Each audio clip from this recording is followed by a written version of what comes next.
Ko'ryapsizmi, juda achinarli holat. Mana bularni ko'pchilik kafenlik kley bilan oddiygina surib qo'yadi. Assalomu alaykum do'stlar.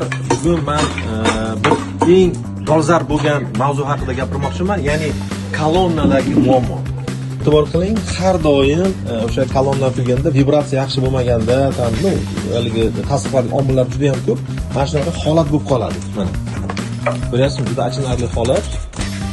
Mana bularni ko'pchilik kafenlik kley bilan oddiygina surib qo'yadi. Kafenlik kleyni zichligi, uni yumshoqligi betonga, kolonnaga to'g'ri kelmaydi. Mana shuning uchun biz hozir sizlarga Lenovo TX55 degan remotni sostavimiz bor. Mana shu sostav bilan qanday qilish kerakligini ko'rsatib beramiz. Do'stlar, mana hozir tushib qoladigan joylarni barchasini biz hozir urib ozgina mana shu ularni hammasini tushirib olamiz, toshchalarni. Keyin shu urib remotni sostavimiz surishni boshlaymiz. Hozir mana betonni yaxshilab yuvib olish kerak.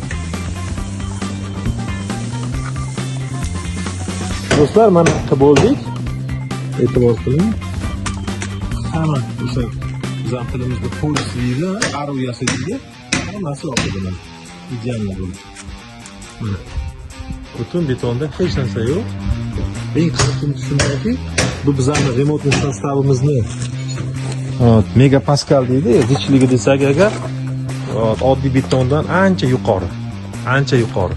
Kimga ushbu rastvorlar yoki materiallar kerak bo'lsa, murojaat qiling.